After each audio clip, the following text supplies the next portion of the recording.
नमस्कार, मी राजेंद्र हुंजे. या विशेष कार्यक्रमात तुमचं सगळ्यांचं स्वागत. सरकारनं चितळे समितीचा अहवाल, जो सिंचनातल्या घोटाळ्यासंदर्भात तपास करण्याकरता नेमलेली समिती होती, त्या समितीचा अहवाल आणि त्यावरचा कृती अहवाल, ज्याला ATR रिपोर्ट म्हणतो, ॲक्शन टेकन रिपोर्ट, विधिमंडळाच्या पटलावर ठेवला अधिवेशनाच्या शेवटच्या दिवशी आणि सरकारचं शेवटचं अधिवेशन असलेल्या काळात. पण प्रत्यक्षात त्याच्यावर व्हावी इतकी चर्चा झालीच नाही. त्यामुळे नेमकं काय अहवालामध्ये चितळे समितीने स्पष्टपणे नमूद केलं होतं, त्यावरती सरकारने काय कृती अहवाल सादर केला, कार्यपालन अहवाल ज्याला सरकार म्हणतं, काय नेमका सादर केला आणि कुठं नेमकं या सिंचनाचं पाणी मुरलं, हे थेट आपण जाणून घेणार आहोत. या चितळे समितीचे प्रमुख डॉक्टर माधवराव चितळे आत्ता आपल्यासोबत आहेत, थेट औरंगाबादवरून. सर, स्वागत आहे तुमचं IBN लोकमतमध्ये. सगळ्यात पहिल्यांदा मला प्रश्न तुम्हाला हा विचारायचा आहे, तुम्ही ज्याचा तपास केला, ज्याचा अभ्यास केला, ज्या सिंचनातल्या सगळ्या अनियमिततेच्या कारभाराबद्दलचा, तो अहवाल 600 पानाचा सीडीबद्ध करून आणि दुसरा तुमच्या अहवालावरचा 15 पानी ATR report, action taken report, जो सरकार म्हणतं ते त्यांनी विधिमंडळाच्या पटलावर ठेवला. काय वाटतंय तुम्हाला या सगळ्या गोष्टीकडे पाहताना? आता हा जो कृती अहवाल आहे, हा काय मी पाहिलेला नाही, मला पाहायला मिळण्याचे काही कारणही नाही. त्यामुळे जो मूळ अहवाल आहे, त्या अहवालाच्या संदर्भात तुम्हाला काही विशेष खुलासा हवा असेल तर त्या मर्यादेतच तो करता येईल, कारण कृती अहवाल पाहिलेला नसल्यामुळे निश्चित सर, काही भाष्य करणं हे औचित्याला धरून होणार नाही ना. निश्चित मला कृती अहवालाच्या सोबतच सगळ्या मूळ अहवालाकडे यायचं आहे. कारण असं म्हटलं गेलं सर की जेव्हा तुमची समिती नेमली गेली, एकीकडे विरोधक कायम टीका करत होते की माधवराव चितळेंची समिती म्हणजे एक लंगडी समिती आहे, कार्यकक्षा मर्यादित करून ठेवलेल्या होत्या. त्यामुळे या सगळ्या लंगड्या समितीच्या अहवालाच्या माध्यमातून जर पाहिलं, अधिकारी अडकले आणि राजकारणी मात्र सुटले असा आरोप होतोय. तुम्ही काय म्हणाल्या कार्यकक्षाच्या मर्यादेबद्दल? या समितीच्या कार्यकक्षा तुम्ही पाहिल्या असतील तर एकूण 9 कार्यकक्षा होत्या. त्यात 4 कार्यकक्षा ज्याला आपण छाननी म्हणू, तपासणी म्हणू, अशा पद्धतीच्या होत्या. 4 कार्यकक्षा आता पुढे आपल्याला कसं करायचं आहे, आपल्या उपसा योजना असतील, कामाची गुणवत्ता वाढवणं असेल, सिंचनाचा विस्तार करणं असेल, हे कसं करायचं त्या होत्या. आणि 9वी कार्यकक्षा की आत्तापर्यंत झालेल्या कामांमध्ये काही जर अनियमितता झाल्या असतील तर त्याला कोण जबाबदार आहे आणि त्याच्यावर काय कारवाई करावी, ही 9वी कार्यकक्षा होती. तर आता त्या 9व्या कार्यकक्षेमध्ये वेगळ्या ठिकाणी ज्या अनियमितता लक्षात आल्या, मग त्या सिंचनाच्या मोजणीत असतील, त्या प्रकल्पांना मंजुरी देण्यात असतील, प्रकल्पांच्या बांधकामावर गुणनियंत्रण करण्यात असतील, त्या वेळेला त्या ठिकाणी जे निर्णय घेण्यात आले किंवा ज्याच्यावर जी देखरेख करण्यात आली, त्यातल्या नेमके अधिकारी कोण होते, कुठल्या वरच्या काय दर्जाचे होते, कोणावर ही जबाबदारी आहे, आणि जे महामंडळाचे निर्णय होते, कारण ही सगळी कामं आपण जी महामंडळं नेमलेली आहेत सिंचन विस्ताराची, त्या महामंडळांच्या अखत्यारीत झालेले आहेत. जे निर्णय महामंडळांनी केले त्यात महामंडळ हे निश्चितच दोषी आहे. या पद्धतीने छाननी करून त्या 9व्या प्रकरणामध्ये कुठल्या स्तरावर नेमका हा दोष घडलेला आहे, बरोबर, याची सविस्तर चर्चा केलेली आहे. बरोबर सर, तुम्ही सविस्तर चर्चा केली आहे म्हणताय. खरं आहेत त्याप्रमाणे महामंडळ सुद्धा आहे. बरोबर, महामंडळ देखील त्यात दोषी आहे, तुम्ही स्पष्टपणे म्हणताय. मात्र ज्या कार्यकक्षांच्या बद्दल तुम्ही आता सांगत होता, एका ठिकाणी तुम्ही अहवालात असंही म्हटलंय, एखाद्या कंत्राटदाराला जोड कामं देणं असतील किंवा कंत्राटाबाबतची वेगवेगळी कामं दिली गेली असतील, याच्यात तुम्हाला अधिकाधिक अनियमितता आढळून आली, मात्र ते तपासण्याचे अधिकार तुमच्याकडे नव्हते. याबद्दल तुम्ही काय सांगाल? मी एकंदरीने आपलं जे निविदा देण्याची कार्यपद्धती असते आणि त्या निविदा हाताळण्याची कार्यपद्धती असते, ती कार्यपद्धती या कार्यकक्षेमध्ये त्या अर्थाने स्पष्ट स्वरूपात नव्हती. एकंदर विलंब का लागतात किंवा किमतीत का वाढ होते, याच्याशी अप्रत्यक्षपणे ती संबंधित होती. म्हणून असे अप्रत्यक्षपणे संबंधित असलेले जे काही मुद्दे होते, त्या मुद्द्यांची आम्ही थोडीशी छाननी करून की या मुद्द्यांच्या अधिक खोलात जायला पाहिजे, एवढं आमच्या अहवालाचे जे 2 भाग आहेत, पहिला मुख्य अहवाल आहे आणि दुसरी जोडपत्र म्हणून आहेत. त्या जोडपत्रांमध्ये अशा 7 गोष्टींची आम्ही शहानिशा करून यापुढे त्याची अधिक चौकशी छाननी व्हायला पाहिजे असं सांगितलेलं आहे. सर, अगदी खरं आहे की मला आणखी काही मुद्द्यांकडे यायचं. त्यातला प्रमुख मुद्दा म्हणजे ज्या सुप्रमा या सगळ्या ह्याच्यामध्ये दाखल केल्या गेल्या किंवा सुधारित प्रकल्प मान्यता दिल्या गेल्या, जलसंपदा मंत्री तत्कालीन अजित पवार या खात्याचे होते, त्यानंतर सुनील तटकरे देखील जलसंपदा खातं आता सांभाळत आहेत. या सगळ्या सुधारित सुप्रमाच्या बद्दल तुम्ही काय सांगाल? कारण ज्या पद्धतीने आपण बघितलं की याच्यात कुठेतरी राजकारणी दोषी आढळताना दिसत आहेत, मात्र खापर कुठेतरी अधिकाऱ्यांवर फुटतंय. हा प्रश्न थोडा वेगळा आहे. थोडा वेगळा म्हणजे असा की आपल्या महामंडळांची रचना आपण या महामंडळांसाठी जे कायदे केले त्याप्रमाणे सरकारने केलेली आहे. त्याच्यात सदस्य नेमणं, त्याचे अध्यक्ष नेमणं, उपाध्यक्ष नेमणं, त्यामुळे त्यांच्यामध्ये जे सरकारमधल्या नोकरीतले अधिकारी आहेत त्यांच्यावर करायची कारवाई ते नियम ठरलेले आहेत. त्याला शासनाचे नियम जे शिस्तभंगाचे वगैरे लागू असतात ते लागू आहेत. पण असे जे पदसिद्ध माणसं नेमलेली असतात त्याच्याविषयी काही असे नियम केलेले नाहीत की कोणावर कारवाई कशी करायची. तर त्यामुळे ते निर्णय आता शासनाला करायला लागतात. पण सर तुम्ही म्हणता पदसिद्ध माणसं नेमलेली आहेत, तिथं तर खरा पदसिद्ध माणूस जो आहे तो मंत्री आहे त्या खात्याचा, त्यामुळे याच्यात राजकारणी किती दोषी वाटतोय? राजकारणी काय फार धुतल्या तांदळासारखे नाही आहेत. आता जर राजकीय पदावरचा माणूस अध्यक्ष म्हणून नेमला असेल तर त्याची त्या पद्धतीने मंत्रिमंडळाने त्याच्यावर निर्णय घ्यायला लागेल. मंत्रिमंडळ निर्णय घ्यायला लागेल असं तुम्ही सुचवताय सर. एकीकडे तुम्ही असंही म्हटलंय की हे जर राजकारणी दोषी असतील तर त्या दोषींवर सरकारने कारवाई करावी, पण सरकार कारवाई करेल असं वाटतंय तुम्हाला? या सगळ्या छाननीमध्ये हा सगळा जो प्रकल्पांची आपण छाननी केलेली आहे त्यात प्रकल्प हा केंद्रस्थानी ठेवून त्याचं विश्लेषण केलेलं आहे. व्यक्तीही केंद्रस्थानी ठेवून विश्लेषण केलेलं नाही. तर ते प्रकल्पाचं विश्लेषण करत असताना त्याच्या वेगळ्या अंगांमध्ये जे दोष उणीवा लक्षात आल्या त्या उणीवांना कोण कोण कुठल्या टप्प्यावर जबाबदार आहे याची छाननी अहवालात आहे. आणि त्यामुळे ज्या ठिकाणी महामंडळं आहेत त्या महामंडळांचे जे शासकीय नोकरीत नाहीत असे जे पदसिद्ध अधिकारी आहेत, अध्यक्ष असतील, उपाध्यक्ष असतील, त्यामुळे त्या ठिकाणी हे सूचित केलं आहे की ही जबाबदारी महामंडळाची होती. तर त्या पद्धतीने आता ते महामंडळाने वर काय कारवाई करायची हा आता मंत्रिमंडळाच्या कक्षेतला विषय झाला. तुम्ही थेटपणे सर याला सांगत नाही आहात, मंत्रिमंडळाच्या कक्षेतला विषय सांगताय. पण याला जोडूनच मला पुढचा प्रश्न विचारायचा तो म्हणजे जेव्हा या सगळ्या VIDCच्या प्रकल्पांना मान्यता दिली गेली किंबहुना इतर सगळ्या राज्यातल्या महामंडळाच्या प्रकल्पांना मान्यता दिली गेली त्यावेळेला गव्हर्निंग काउन्सिल जे आहे यांना विचारणं क्रमप्राप्त होतं, यांना विश्वासात घेणं क्रमप्राप्त होतं. कुठेतरी गव्हर्निंग काउन्सिलला बाजूला ठेवलं गेलं आणि थेट या प्रकल्पासंदर्भातले निर्णय घेतले गेले. काय तुम्हाला तथ्यात आढळून आलं? महामंडळाच्या कार्यपद्धतीत खूप त्रुटी लक्षात आल्या बघा. आणि आमचा अहवालाचं जे प्रकरण 8 आहे त्याच्यामध्ये आम्ही याच्यावर सविस्तर चर्चा केली आहे की महामंडळाची काय कार्यपद्धती अपेक्षित होती आणि ती प्रत्यक्षात कशी घडली आणि त्यामुळे कसे दोष त्या सगळ्या कार्यपद्धतीत निर्माण झाले. आपल्याला त्या प्रकरण 8 मध्ये या सगळ्याची छाननी वाचायला मिळेल. सर बरोबर आहे की अहवालामध्ये या सगळ्या गोष्टी नमूद केल्या गेलेल्या आहेत, मात्र ज्या पद्धतीने आपण बघतोय की या खात्याला तत्कालीन मंत्री हे अजित पवार होते, हे थेट त्यात दोषी आढळत नाहीत. महामंडळाचे जे अध्यक्ष आहेत त्या अध्यक्षांना शासनाने अध्यक्ष म्हणून आणि महामंडळाने म्हणून जे काही अधिकार दिले असतील ते अधिकार नेमके कसे वापरले गेले, महामंडळ जी कार्यपद्धती महामंडळाची निर्मिती करताना त्या कायद्यात अभिप्रेत होती, जे सदस्य होते, जे तज्ज्ञ सदस्य नेमायचे होते ते नेमले गेलेत की नाहीत, का नेमले गेले नाहीत याची जबाबदारी अर्थात या कारवाई ज्यांनी करायची होती त्यांच्यावर आहे ती. मग सर थेट अजित पवार याच्यात दोषी येतात की नाही, त्यांना दोषी मानायचे की नाही? आम्ही व्यक्ती म्हणून कोणाची चर्चा केली नाही. आम्ही महामंडळ आणि महामंडळाचे पदसिद्ध अध्यक्ष या दृष्टीने सगळ्याची छाननी केलेली आहे आणि त्या दृष्टीने महामंडळ कुठे दोषी आहे आणि महामंडळाचे पदाधिकारी कुठे दोषी आहेत असं त्याच्यात सूचित केलं आहे. आम्ही कुठल्याच व्यक्तीचं मग तो शासनाच्या नोकरीतले असतील किंवा असे पदसिद्ध नेमलेले असतील यांची आम्ही व्यक्ती म्हणून कोणाचीच छाननी केलेली नाही. पण सर काही झालं तरी एक पदसिद्ध अध्यक्ष महामंडळाचे म्हणून कुठतरी जबाबदारी तिकडे जाताना दिसतेच आहे. वेगवेगळ्या कालखंडामध्ये वेगवेगळे होते वेगळ्या महामंडळांमध्ये, कारण महामंडळ आपली फार आधी सुरू झालेली आहे त्यामुळे त्या निर्णयांची एक वेगळी साखळी आहे. त्यामुळे त्या काळात कोण कोण त्यावेळेला त्या पदावर होतं हे पाहून ते निर्णय आता घ्यायला लागतील. हे पाहून निर्णय घ्यावे लागतील असं तुम्ही म्हणताय, मात्र स्पष्टपणे कोणाकडे बोट दाखवायला तुम्ही तयार नाही आहात. आणखी काही मुद्दे सर मला तुमच्याकडनं जाणून घ्यायचे आहेत. या सगळ्या संदर्भातला एक छोटासा ब्रेक घेऊ. डॉक्टर माधवराव चितळे आपल्यासोबत असणार आहेत. ब्रेक नंतर परत भेटू.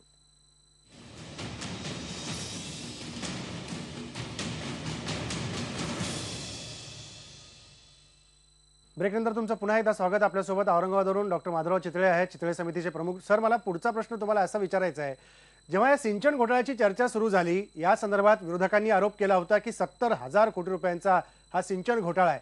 तुम्हाला जेव्हा या अनियमितता तपासण्यात काम तुम्ही सुरू केलं, त्यावेळेला काय आढळून आलं?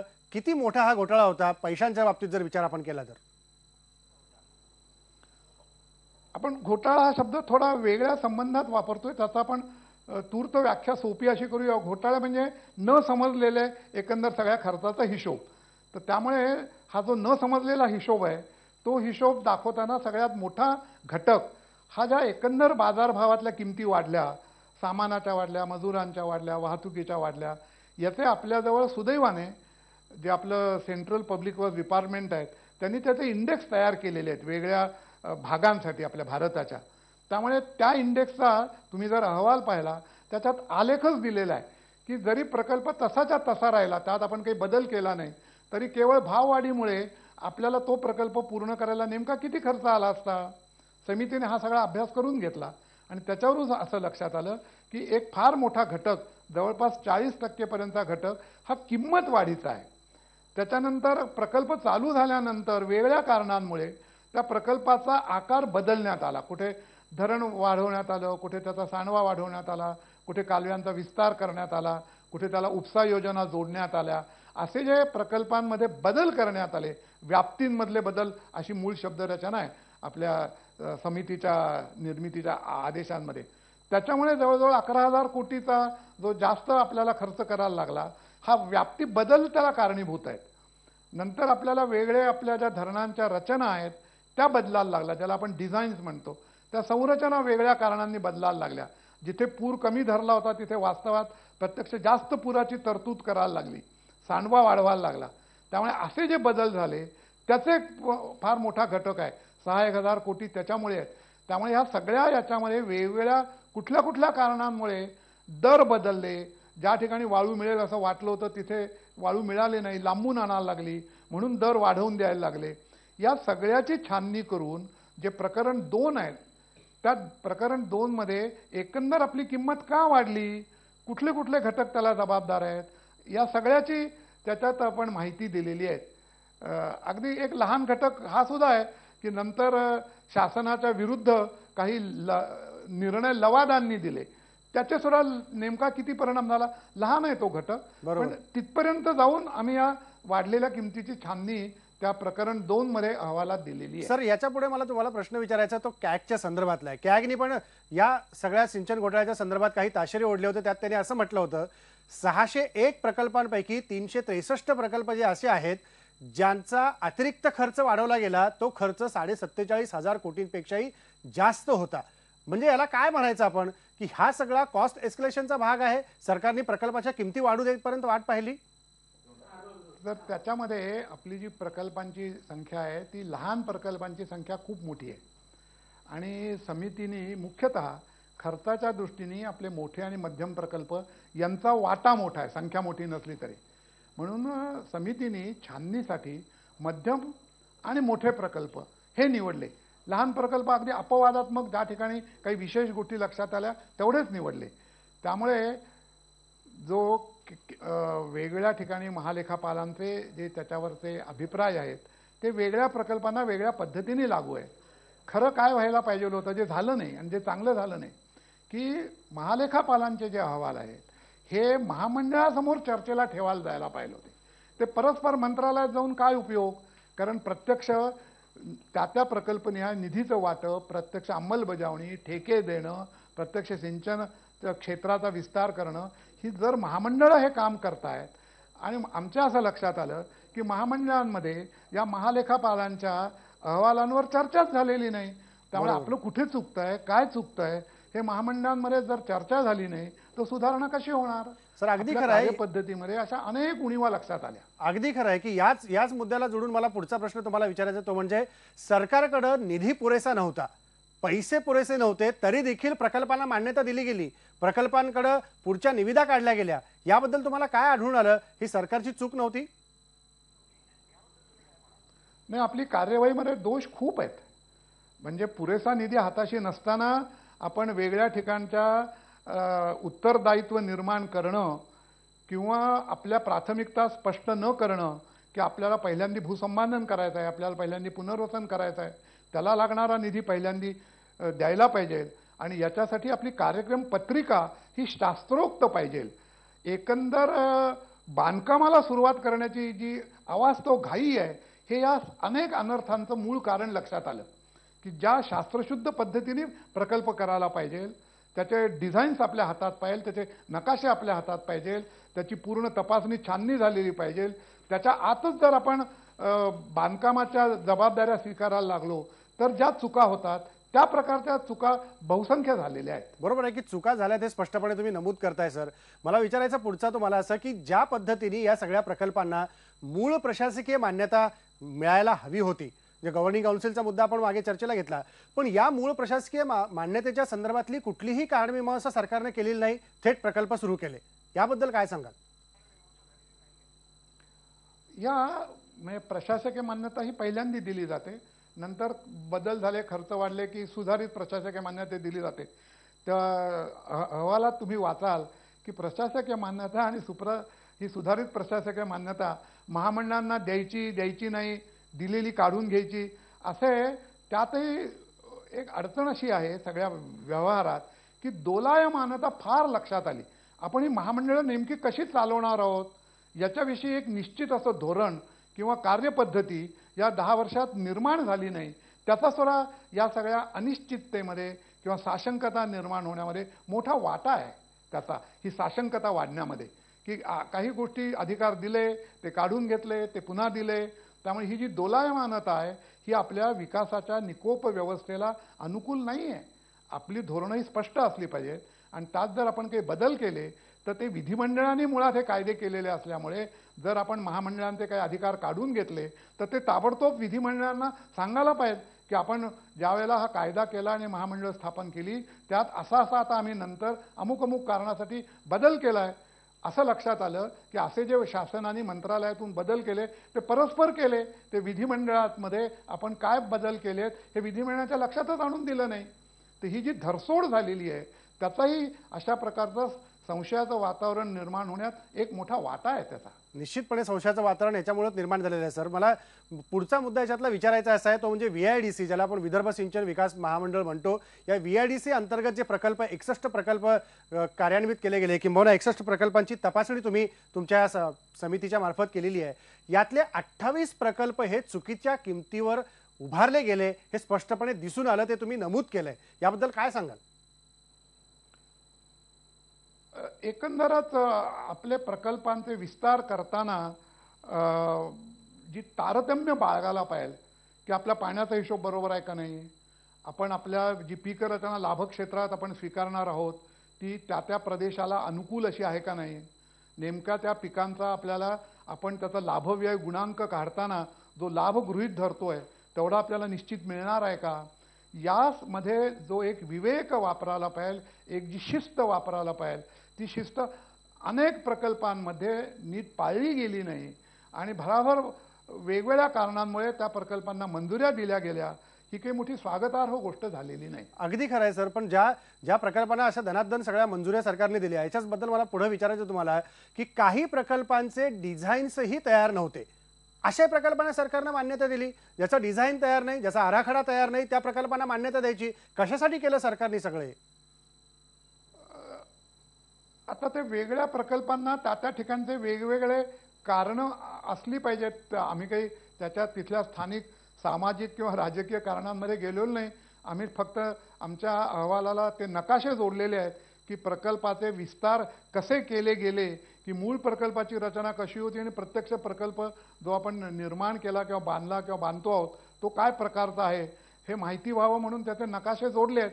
आता त्याची जी स्थानिक सामाजिक किंवा राजकीय कारणं असतील त्याची छाननी करणं हा एक वेगळा विषय होईल की नेमका कोणाचा दबाव आला, कसा आला, काय लोकांनी आंदोलन केलं, नेमकं काय झालं, हे अशा प्रकल्पांमध्ये तो एक वेगळा सामाजिक अभ्यास राहील. अगदी खरं आहे, अशा प्रकल्पात एक वेगळा सामाजिक अभ्यास राहील असं तुम्ही म्हणताय. पण सर, मला इथं विचारायचं तुम्हाला की अशा ह्याच्यामध्ये दबाव कुणाचा असा शब्द तुम्ही आता वापरला, या सगळ्या प्रकल्पाच्या कामामध्ये कुठतरी अधिकारी दबावाखाली कोणाचे तरी काम करत होते? हो, ही गोष्ट खरी आहे. आता ते दबाव राजकीय, सामाजिक वेगळ्या प्रकारचे असू शकतात, पण असे दबाव दुर्दैवाने प्रशासकीय यंत्रणेला नीट पेलता आले नाहीत, त्याला नीट तोंड देता आलं नाही, ही वस्तुस्थिती आहे. पण सर, जर राजकीय दबाव असू शकता असं तुम्ही म्हणताय, तत्कालीन मंत्री, जलसंपदा मंत्री हे अजित पवार होते, त्यामुळे त्यांची भूमिका याच्यामध्ये तुम्हाला किती स्पष्टपणे दिसून आली? आम्ही त्या पद्धतीने मी मगाशी म्हटल्याप्रमाणे व्यक्तिगत छाननी केली नाही, कारण त्या महामंडळांचे कालखंड वेगवेगळे आहेत. त्या कालखंडांमध्ये वेगळे मंडळी अध्यक्ष, उपाध्यक्ष असे पदसिद्ध होते. त्यामुळे अशी व्यक्तिपर आम्ही छाननी त्या कालखंडांची काही केली नाही. आम्ही संपूर्ण 10 वर्षाचा आणि त्याच्या आधीचही जेव्हापासून महामंडळ कार्यरत झाली असा एकंदर कार्यकाळ डोळ्यासमोर ठेवून त्या प्रकल्पामध्ये काय काय उणिवा निर्माण झाल्या असं साकल्याने मांडणी केलेली आहे. सर, मला पुढचा एक प्रश्न विचारायचा आणि ब्रेक घ्यायचा आहे. ब्रेकपूर्वी हा प्रश्न महत्त्वाचा आहे, कारण वन आणि पर्यावरण खात्याची देखील मंजुरी बऱ्याच ठिकाणी प्रकल्पांना मिळालेली नव्हती. अशाही वेळेला हे सगळे प्रकल्प राबवले गेले. सरकारला तुम्ही याच्यात किती दोषी धराल? ज्यांनी हे चुकीचे नियम बनवले ना, ते निश्चित दोषी आहेत. उदाहरणार्थ, एखादा ठेका कोणाला द्यावा हे ठरवताना त्याची बांधकामामधल्या तज्ञतेच्या बरोबर तो केंद्रात जाऊन पर्यावरणीय मंजुरी मिळवू शकतो का नाही, हे त्यातला एक निकष, हा न पटणारा निकष आहे. त्याचा त्या ठेकेदाराच्या तज्ञतेशी आणि कौशल्याशी काही संबंध नाही. असे चुकीचे निकष लावलेले लक्षात आले आणि ही काही स्वागतार्ह गोष्ट नाही. ज्या पद्धतीने हा सगळा प्रश्न हाताळला गेला, हा अत्यंत उथळपणाने हाताळला गेला असंच म्हणायला पाहिजे. अगदी खरं आहे. स्पष्टपणे तुम्ही म्हणता सर, अत्यंत उथळपणे हा सगळा प्रश्न सरकारने हाताळलाय. याच सगळ्या उथळपणाविषयी आणि सरकारमधल्या चाल ढकलीविषयी आपल्याला इतर काही मुद्द्यांवरती बोलायचं. ब्रेक नंतर पहा फक्त IBN लोकमत.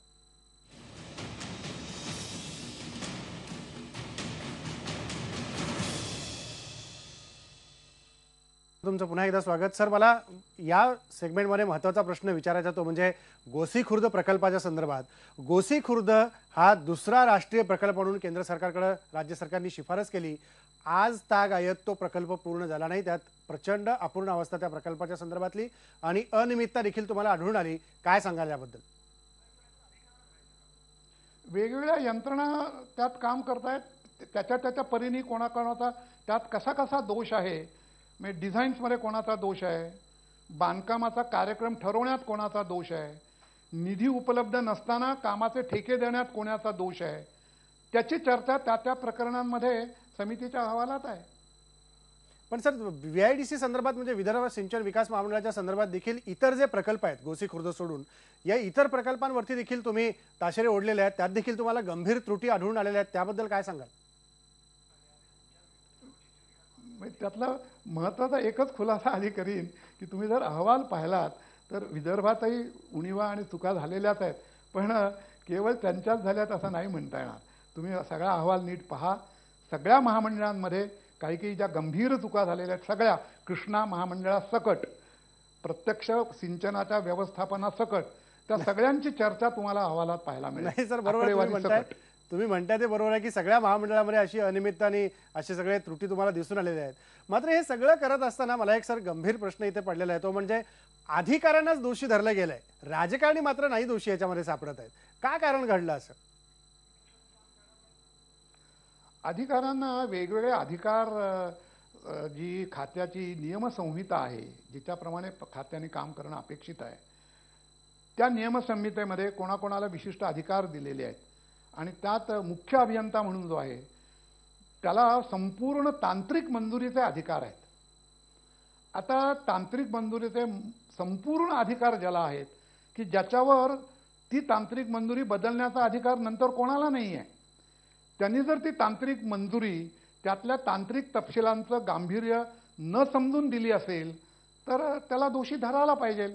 मग आता त्यांनी ती दिलेली मंजुरी दबावाखाली दिली का कशामुळे दिली हा एक वेगळा प्रश्न झाला, पण त्यांनी मंजुरी दिली, त्याच्या सह्या आहेत, त्यांनी त्या अर्धवटपणाने त्यातलं तांत्रिक तपशील न समजावून घेता मंजुरी दिली, ही वस्तुस्थिती नाकारता येत नाही. कारण नियमसंहितेप्रमाणे त्याला अंतिम अधिकार आहेत आणि त्यांनी अशा मंजुऱ्या दिल्या. बरोबर आहे की ह्या सगळ्याला त्यांनी मंजुरी दिली, त्यामुळेच हे सगळे प्रकार घडलेले दिसत आहेत. पण सर, मूळ मसुदा जो आहे त्या मूळ मसुद्याचा जर विचार आपण केला तर यातल्या ज्या गंभीर त्रुटी आहेत, मसुद्यामध्येच काही गंभीर त्रुटी दिसून आल्या, याच्याकडे सरकारनं काय डोळेझाक केली, काय तुम्हाला त्यात आढळून आलं? त्या गंभीर वेगळ्या प्रकारच्या होतात. त्याचं एक अत्यंत तुम्हाला गंभीर फक्त उदाहरण सांगतो तुम्हाला. प्रत्यक्ष अहवालात तशी वेगळे तपशील दिलेले आहेत की एखाद्या ठिकाणी आपण नदीवर मोठी साठवण केली, त्यातून नंतर लोक उपसा सिंचनातून सिंचन करतील असं गृहीत धरून प्रत्यक्ष आपण ते बांधकामही केलं. प्रत्यक्षात लोक सिंचन अशा प्रकारचं करत नाहीत हे माहिती असताना आपण तो सुधारित करत असताना त्याचा सुधारित विस्तार आणखीन वाढवून त्याला मंजुरी दिली. आता हा आंधळेपणा नाही का? असा आंधळेपणा खूप ठिकाणी झालेला आहे. आणि जर आपण त्याच्या खोलात गेलो तर आपल्या असं लक्षात येईल की एक प्रकारचा अतिउत्साह या सगळ्या मंजुरी देण्यात, जो वास्तवतेला व्यवहाराला धरून नाही असा दाखवण्यात आला, ही वस्तुस्थिती आहे. ही गोष्ट काही हितावह नाही आपल्या सगळ्या विकासाच्या दृष्टीने. अगदी खरं आहे. विकासामध्ये याच सगळ्या गोष्टी बाधा आणतात. मला सर आता विदर्भ सिंचन विकास मंडळाकडनं थोडंसं मराठवाडा आणि उत्तर महाराष्ट्रामध्ये घेऊन जायचं तुम्हाला. गोदावरी मराठवाडा सिंचन विकास मंडळ असेल किंवा तापीच्या संदर्भातलं सिंचन मंडळ असेल, या सगळ्यामध्ये देखील जवळपास 11 प्रकल्पात तुम्हाला मराठवाडा गोदावरी सिंचन मंडळात आणि तापी सिंचन मंडळामधल्या 2 प्रकल्पामध्ये साधारण हे दोन्ही मिळून 13 प्रकल्पात तुम्हाला अनियमितता दिसून आली. त्याबद्दल काय सांगाल? ते आता तपशील तुम्हाला त्या ठिकाणी त्या आकारांचे दिलेत, तापी महामंडळाचे दिलेत, कृष्णेचे दिलेत. प्रत्येक महामंडळाची सविस्तर चर्चा केली आहे. तुम्हाला ती अहवालात प्रकरण 2 मध्ये वाचायला मिळेल. सविस्तर चर्चा केली आहे तुम्ही असं सांगताय. ती अहवाल तर आपण सगळेजण पाहूच या, त्यातल्या सगळ्या तथ्य आपण समोर आणूया. पण सर आणखी एक बाब महत्वाची म्हणजे तुम्ही असं म्हटलंय की राज्याची सिंचन क्षमता ही वाढलेली आहे. आरोप असा होत होता सिंचन क्षमता 0.1% फक्त वाढली आहे गेल्या काही वर्षात, पण तुम्ही असं म्हणताय यात 2-2.5% वाढ होऊन ती साधारणतः 5.5% येऊन पोहोचलेली आहे. याचा काय अर्थ घ्यायचा? कशी वाढली ही सिंचन क्षमता? काय झालंय, आपली सिंचनाची जी आकडेवारी गोळा करण्याची कार्यपद्धती आहे, ही कार्यपद्धती तकलादू आणि चुकीची आहे असं जलसिंचन आयोगाने जो 1999 मध्ये अहवाल दिला होता त्यात स्पष्टपणे लिहिलं होतं. आणि सरकारला अशी शिफारस केली होती की सिंचनाची आकडेवारी नीट गोळा करणारी व्यवस्था लवकरात लवकर सुसूत्र पद्धतीने बसवा. 1999 नंतर अजूनही अशा प्रकारची पद्धती बसवली गेली नाही. त्यात जलसंपदा विभाग आहे, महसूल विभाग आहे, कृषी विभाग आहे. कारण सिंचनाची आकडेवारी क्षेत्रीय पद्धतीची जी गोळा केली जाते ती या वेगळ्या विभागांकडून वेगळ्या पद्धतीने गोळा केली जाते. भूजल यंत्रणा त्यांचे आकडे वेगळ्या पद्धतीने मांडत असतात. या सगळ्यांमध्ये सुसूत्रता नसल्यामुळे या सगळ्यांची ज्यावेळेला आपण गोळाबेरीज करतो त्यावेळेला त्या गोळाबेरीचा आपल्याला नीट अर्थ उलगडत नाही. मग त्यातल्या त्यात आपल्याला काय करता येतं की ज्याला आपण राज्यस्तरीय प्रकल्प म्हणतो की जे आपली ही महामंडळं राबवतात, त्यामुळे त्यांच्याजवळ प्रत्यक्ष मोजणीचे आकडेवारी असतात, त्यांची एक वेगळी पद्धत अधिक शिस्तबद्ध बसलेली लक्षात येते. ते आकडेवाऱ्यांवर समितीने जास्त लक्ष केंद्रित केलं की त्यातून आपल्याला काय बोध मिळतो. जे इतरांचे अनुमानित आकडे आहेत, अंदाजे आकडे गृहीत धरले आहेत, त्या आकड्यांवर आपल्याला भरोसा ठेवता येत नाही. कारण त्याची 2002च्या नंतर जी क्षेत्रीय मोजणी होऊन त्याची तपासणी व्हायला पाहिजे ती झालेलीच नाही. सगळ्या जिल्ह्यांमधली न झाल्यामुळे सगळ्या राज्याचे एकत्र आकडे उपलब्ध नाहीत. तर ही जी आपली आकडेवारी गोळा करण्याची पद्धत आहे, त्या आकडेवारी गोळा करण्याच्या पद्धतीत ताबडतोब सुधारणा होणं आवश्यक आहे. याच्यावर समितीने विशेष विवेचन केलंय. जलसिंचन आयोगाने 1999 मध्येच या उणीवेकडे लक्ष वेधलं होतं, पण ती उणीव दुरुस्त केली गेली नाही, ही मोठी खेदाची गोष्ट. अगदी खरं आहे की ती उणीव दुरुस्त केली गेली नाही हीच मोठी खेदाची गोष्ट आहे. याला जोडूनच मला सर ब्रेक घ्यायचा आहे, पण ब्रेकपूर्वी एक प्रश्न तुम्हाला विचारायचा आहे की सिंचनाची क्षमता आपण वाढली असं म्हणतो, मात्र शेतकरी आजही सिंचनासाठी पाणी मिळत नाही म्हणून ओरडतोय. मग हे पाणी वळवलं गेलं कुठं? जर सिंचन क्षमता वाढली असेल, शेतकऱ्यांना पाणी मिळत नसेल, तर पाणी वळवलं गेलं कुठं? काय म्हणाल तुम्ही याबद्दल? तो काही या कार्यकक्षेतला विषय नव्हता, परंतु एक जलविकासातला महत्त्वाचा विषय म्हणून फक्त त्याचा खुलासा करता येईल की प्रत्यक्ष आपलं जे सिंचनाचं क्षेत्र वाढलं, त्या सिंचनाच्या क्षेत्राचे स्वतंत्र आकडे समितीने गोळा केले राज्यस्तरीय प्रकल्पांचे, आणि त्याच्या आधारावर या महामंडळांकडून सिंचना क्षेत्राची क्षमता निर्मिती किती झाली आणि प्रत्यक्ष वापर किती झाला, असे दोन्ही वेगवेगळे आकडे समितीने आपल्या अहवालात दिलेले आहेत. तुम्ही म्हणताय सर वेगवेगळे आकडे याच्यात दिलेले आहेत, निश्चितपणे त्याचा अंतर्भाव आपल्याला या पुढच्या याच्यामध्ये सगळ्या अभ्यास करताना करता येईल. ब्रेक घेऊया आणि ब्रेक नंतर इतरही काही महत्त्वाचे मुद्दे आहेत ते आपण डॉक्टर माधवराव चितळे यांना विचारणार आहोत आणि त्याची उत्तरही त्यांच्याकडनं जाणून घेणार आहोत. पहा फक्त IBN लोकमत.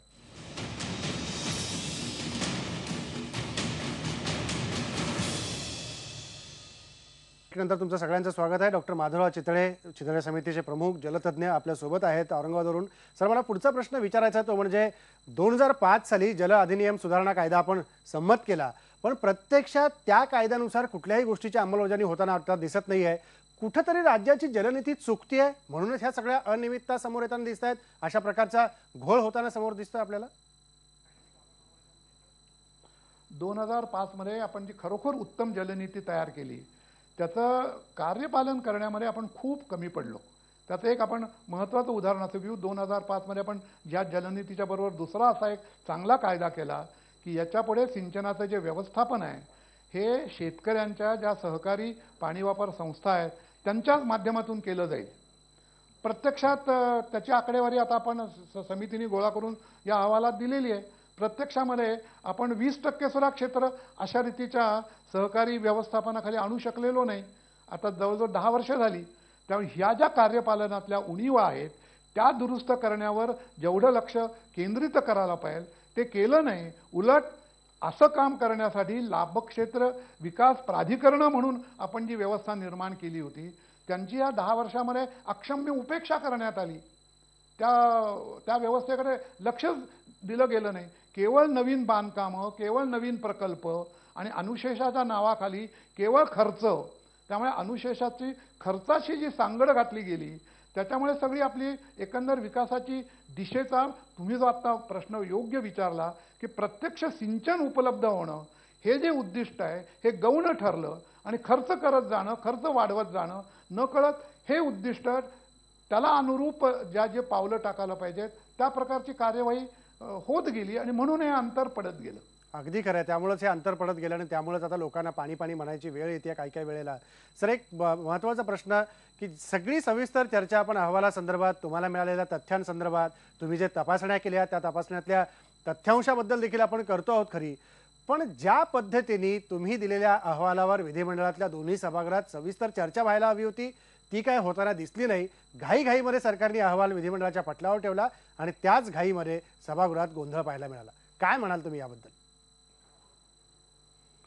आपण अशी आशा करूया. आज तर एवढंच म्हणता येईल, आज आता तो अहवाल त्या अर्थाने प्रसिद्ध झाल्यामुळे की त्यातली जी वेगवेगळी लोकांच्या मनामध्ये संभ्रम निर्माण करणारी, साशंकता निर्माण करणारे जे वेगळे मुद्दे आहेत की प्रकल्पाला विलंब का लागतो, प्रकल्पाच्या किमती का वाढतात, सिंचनाचे हिशोब का जमत नाहीत, उपसा योजना करणं हे बरोबर आहे का चूक आहे, आपल्या कामांची गुणवत्ता कशी आहे, या सगळ्याची जी छाननी करून ती प्रकरणं लिहिली आहेत. एक सोपी गोष्ट समितीने सकृत दर्शनी तरी अशी केलेली आहे की प्रत्येक कार्यकक्षेवर एक स्वतंत्र प्रकरण आहे. त्यामुळे कार्यकक्षा ही 2 किंवा 3 वाक्यात आहे, पण त्याचं जे विश्लेषण आहे ते 50 पासून 100 पानांपर्यंत आहे. तेव्हा ते विश्लेषण पाहून त्याच्यावर अधिक चर्चा होणं, त्या प्रकल्पाच्या संदर्भात, त्या महामंडळाच्या संदर्भात हे जास्त याच्या पुढच्या आपल्या विकासाच्या दिशेला हितकारक राहील. अगदी खरं सर.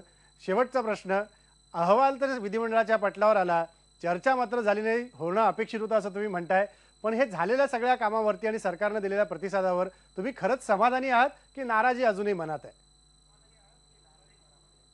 नाही, अहवाल तो काय लिहिलेला आहे त्यामुळे तो विधिमंडळासमोर आला. आता त्याच्यावरची कारवाई कशी करायची ही आता त्या मुद्द्याप्रमाणे वेगळ्या पद्धतीने ठरवायला पाहिजे. उदाहरणार्थ त्या विभागांमध्ये पीक रचना कशी असावी हा काय असा एकदम निर्णय करायचा मुद्दा नाही. या सगळ्यातला जी कार्यकक्षा 8 आहे त्याच्यात याच्या पुढची आपली सिंचन विकासाची एकंदर व्यवस्था कशी असला पाहिजे अशीच ती कार्यकक्षा आहे. त्याच्यामध्ये या सगळ्या गोष्टींचं विवेचन केलेलं आहे की याच्यामध्ये आपल्या महामंडळांची कार्यपद्धती काय असायला पाहिजे, महामंडळांचं सदस्यत्व कशा प्रकारचं असलं पाहिजे, एकंदर त्या ठिकाणचे लाभव्यय गुणांकाचे निकष लावताना काय काय दक्षता घ्यायला पाहिजेत या सगळ्याची चर्चा त्याच्यात आहे. त्याची खोरेशहा, उपखोरेशहा, महामंडळशहा अधिक चांगली सजग चर्चा झाली तर याच्या पुढची आपली कामं ही जास्त चांगली होतील, जास्त विकासप्रवण होतील, केवळ खर्चप्रवण होणार नाही. अगदी खरं. धन्यवाद सर, तुम्ही आलात IBN लोकमतच्या या कार्यक्रमात आणि सविस्तर ही सगळ्या संदर्भातल्या अहवालाच्या संदर्भात केलेल्या कामांबद्दलची माहिती दिलीत. खरं पाहता जसं आत्ता माधवराव चित्रे म्हणाले त्याप्रमाणे विकासाची कामं जर पुढे अधिकाधिक वाढवायची असतील तर ती खर्चिक न करता अंमलबजावणी योग्य वेळेत, योग्य प्रकारे आणि योग्य ठिकाणी जर केली तर निश्चितपणे कामं चांगली होतील. पण अनियमितता जी आढळून आलेली आहे यावरती सरकारनं जी घाईक केली अहवाल मांडायला आणि अहवाल मांडल्यानंतर त्याच्यावरचा कार्यपालन अहवाल मांडून त्याच्यात आलेल्या गोष्टी बाजूला सारून चालढकल करण्याचा प्रयत्न केला, हे कुठेतरी थांबून सविस्तर चर्चा केली असती तर दोषी सापडले असते आणि विनाकारण खापर अधिकाऱ्यांच्या माथ्यावर फोडायचं आणि राजकारण्यांना मोकळं सोडायचं हे मात्र महाराष्ट्रात यापुढे जर असंच चालू राहिलं तर प्रकल्प असेच सुरू होतील, पाणी मिळणार नाही आणि सिंचन झाल्याच्या जागा सगळ्या ओल्या झालेल्या आपल्याला दिसून येतील. पण जमिनी भिजल्या कुठं आणि मग दुष्काळ येतो कुठे आणि कसा, या प्रश्नांची उत्तरं मात्र भविष्यात आपल्याला सोडवावी लागणार आहेत. इथंच थांबू. पहा फक्त IBN लोकमत.